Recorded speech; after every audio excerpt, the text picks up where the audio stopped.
I had worked for nearly 5 minutes when I heard a shout, and suddenly there were people all around me. When I married my second wife, Emily, I went to live in her house in Northern California. It's a big house with a lot of land around it, just outside a small town. The next house is almost exactly the same, and that belongs to Emily's sister, Millicent. Millicent and Emily. Sisters, but completely different in looks and in character. Millicent is tall and rather thin. She is very strong-minded and likes to control everyone around her, including Emily. She wasn't at all pleased when I came and took Emily away from her influence. Emily is rather short and, well, fat. As she says, she weighs 11 or 12 kilos too much. She doesn't claim to be very clever, and usually she does what other people want. Not always, though. For 3 weeks now, Emily had been away, but Millicent had been watching me closely. She was with me now, drinking coffee in our sitting room.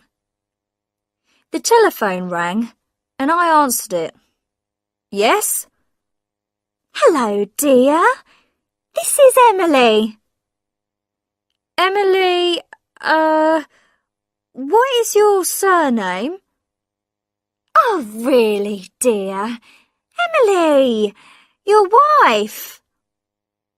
I'm sorry, you must have a wrong number. I put the telephone down. Millicent was watching me. You look as white as a sheet. You seem frightened, shocked. Who telephoned? It was a wrong number. Millicent drank some coffee. Oh, Albert, I thought I saw Emily in town yesterday, but that's not possible. Of course it's not. Emily is in San Francisco. Yes, but where in San Francisco? She didn't say. She's visiting friends. Emily doesn't have any friends in San Francisco. I know all her friends. When will she be back? She wasn't sure when it would be. I've heard, Albert, that your first wife died in a boating accident. She fell out of the boat and died in the water? I'm afraid so. She couldn't swim. And you were the only witness to the accident? I believe so. No one else ever came forward. Did she leave you any money, Albert? That's nothing to do with you, Millicent. In fact, Cynthia had $50,000 of life insurance and 1 sailing boat. Poor Cynthia. She had taken her boat out alone that day. I had seen the accident from the boat club and rushed out in another boat, but it was too late to save her. Millicent finished her coffee and left. When she had gone, I went for a walk through the woods behind the house. I walked to an open space between the trees, which had a little stream running through it. How peaceful it was here. Quiet. A place to rest. I had been coming here often in the last few days. I sat down on a fallen tree near the stream and thought about Emily and Millicent. Their houses and land were very similar, so you would expect them to be equally rich. But this was not the situation, as I discovered after my marriage. Emily owned her house and the land around it, but she could not afford to employ people to look after them. Millicent, on the other hand, employed a lot of people in her house, and even a lawyer to look after her money. She must have $1 million at least. On Tuesday afternoons, I usually go to the supermarket in town. Today, in the car park, I saw a small, rather fat woman across the street walking away from me. She wore a purple dress and a brown hat. It was the 4th time I'd seen her in the last 10 days. I hurried across the street. She turned the corner and I started to run. When I reached the corner, she was nowhere in sight. I was standing there when a car stopped beside me. It was Millicent. "What are you doing, Albert? I saw you running. I've never seen you run before." "Oh, I was just taking a little exercise." I was still breathing hard as I walked back to the supermarket. The next morning, when I returned from my walk to the stream, I found Millicent in the sitting room, pouring some coffee for herself. "I've been in the bedroom, looking at Emily's clothes," Millicent said. "I didn't see anything missing." "Why should anything be missing? Has there been a thief in the house?" "Don't tell me that Emily went off to stay with friends in San Francisco without any luggage." She had luggage, though not very much. "What was she wearing when she left?" "I don't remember," I said. That evening, as I prepared for bed, I looked inside Emily's cupboard. What could be done with her clothes? Perhaps I should give some away. I woke up at 2 in the morning. Bright moonlight was shining on my face. I dressed and went out to the hut in the garden. I needed something for digging a hole. I chose a spade with a long handle, put it on my shoulder, and began walking towards the stream. I was nearly there when I stopped. I shook my head slowly and returned to the hut. I put the spade away and went to bed. The next morning, Millicent came to see me while I was having breakfast. She brought in the Morning Post, which had just come. It included one small blue envelope addressed to me. The writing seemed familiar. The postmark was our local town. I opened the envelope and pulled out a sheet of paper. "Dear Albert, I miss you so very much. I shall return home soon, Albert. Soon. Emily."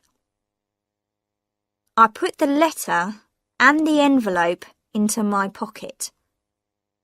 "Well?" Millicent asked. "I thought I recognised Emily's writing on the envelope. Did she say when she'll be back?"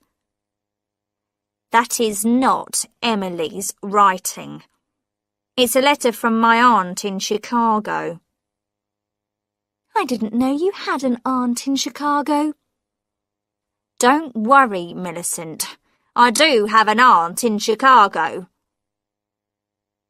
That night, I was in bed, but awake, when the telephone beside my bed rang. "Hello, my sweet. This is Emily." "You are not Emily.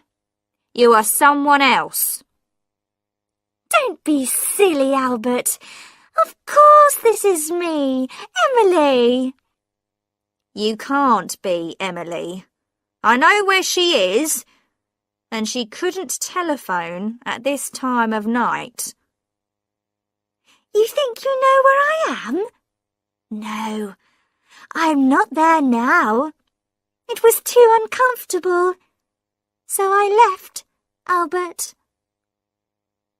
I got out of bed and dressed. I went downstairs to the study and made myself a drink. I drank it slowly. It was nearly 1 o'clock in the morning when I went to the garden hut again and took out the spade. This time I went all the way to the space between the trees. I stopped beside the highest tree of all. I began taking big steps, counting at the same time. 1, 2, 3, 4. I stopped at 16. Then I began digging. I had been digging for nearly 5 minutes when I heard a shout, and suddenly there were people all around me, shining lights in my face. I recognised some of the people who worked for Millicent, including her lawyer. Now Millicent herself stepped forward. So, you wanted to be sure she was really dead, Albert. And the only way to do that was to return to the place where you buried her. I am looking for old Indian knives, I said. There's a belief that if you find one in the light of the moon, it will bring you good luck. Millicent took no notice of this. She pointed to some people I didn't know. These are private detectives, she said. They have been watching you 24 hours a day ever since I guessed what really happened to Emily. She pointed at a small, rather fat woman. That's Mrs. Macmillan. She was the woman in the purple dress, and she copied Emily's writing. And this is Miss Peters. She is good at copying voices, and she was the voice of Emily you heard on the telephone. There were also 2 detectives, who had brought their own spades. Now they began digging in the hole which I had started. We knew you were getting worried, Albert, said Millicent. You almost dug her up last night, didn't you? But then you changed your mind. That was lucky, because last night I didn't have so many people to watch you. Tonight we were ready and waiting. The detectives dug for about 15 minutes and then paused for a rest. "This ground is very hard," said one. They went on digging until the hole was 2 meters deep. "Nothing has been buried here," said the other. "The only thing we found was an old Indian knife." I smiled at Millicent. "What makes you think I buried Emily?" I left them and returned to the house. I had guessed from the beginning that Millicent was responsible for the false Emily that had appeared to me in different forms. It was all part of her plan. What had been her aim? Well, she believed that I had killed her sister. So she wanted to frighten me until I broke down and said, Yes, I killed her." I had been playing a game too. I wanted her to think I was frightened. And of course, I wanted her to think I had buried the body in that place in the woods. Now I was in a strong position. She had called me a murderer in front of all those witnesses. I could take the matter to a court of law and demand a large sum of money from her. But she wouldn't want to let that happen. She wouldn't want the world to know she had been stupid. She would prefer to pay those people to keep silent. Would that be possible? Well, it would help if I supported her story and said that nothing had happened at all. And I would do that for Millicent if she gave me some money, a large amount of money. At the end of the week, my telephone rang. This is Emily. I'm coming home now, dear. Oh, great. Did anyone miss me? They certainly did. You haven't told anyone where I've been these last 4 weeks, have you, Albert? Especially not Millicent. I told her you were visiting friends in San Francisco. Oh, dear. I don't know anybody in San Francisco. Did she believe you? I don't think so. Well, I couldn't tell her I was going to a health farm to lose weight. I would be ashamed. And I wasn't sure that I would manage it. But I have, Albert. I have. I've lost 14 kilos. My figure must be as good as Cynthia's now. Well done, Emily. That's great. Why is Emily jealous of my first wife? They each have their place in my heart. Yes, but now none of my clothes will fit me. I'll have to get a lot of new clothes. Do you think we can afford it, Albert? Ah, we can now, with some help from Millicent.